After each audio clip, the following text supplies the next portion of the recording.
Hey everybody, Peter Zeihan here, coming to you from the edge of the Giants playground in Colorado's Lost Wilderness. Today we're talking about energy in Mexico. Specifically, just before I left on this trip, there was a fire at the Cantarell offshore oil field, which has long been Mexico's single largest oil producing asset. At its peak, it was producing about 2 million barrels a day. It's down to less than an eighth of that now, and that was before the fire. Probably talking about 150 right now as they go through 150,000 barrels per day, that is, as they go through recovery operations. Now, the Cantarell was originally developed over a century ago, and its uniquest formations go in that it is a giant, basically a volcano, with all the pressure building to the top. And so all you have to do is put a few holes in the caprock at the top offshore, and the pressure does the rest. You can see every well that taps the Cantarell superfield from all of the other wells, and it has been the mainstay of Mexican energy production for the entirety of modern Mexico's history. That means that we've got a problem here. The Mexicans never had to develop what you consider a broad-based energy sector, and so they never had to really develop the intellectual capacity in the labor force to do broad-scale oil production in multiple zones.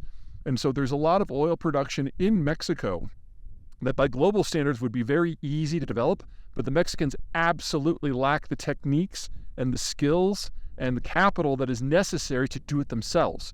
In addition, they have the world's most draconian anti-investment laws. Makes it almost impossible for anyone outside the United States to play.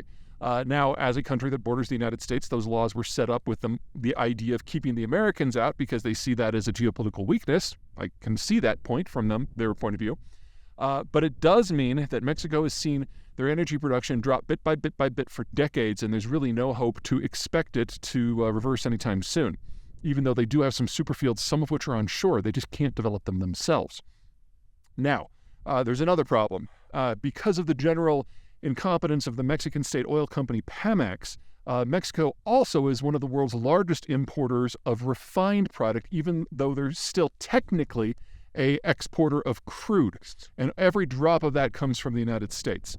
It's gotten so bad in recent years that Mexico, at least on paper, is actually using more American refined fuels than they generate for themselves.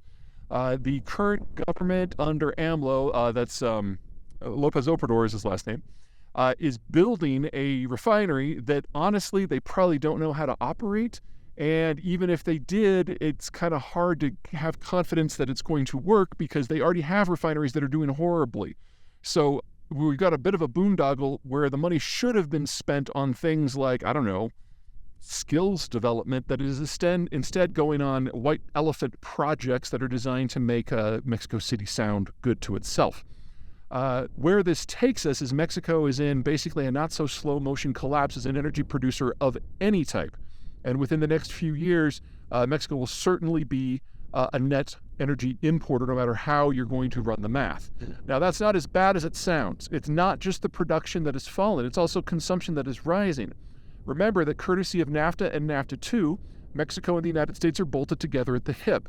And whereas the United States is really good at the high-end labor stuff for things like semiconductors and tech design, it's also really good at the low-end stuff, which uses shale revolution and turns it into things like precursor materials and plastics.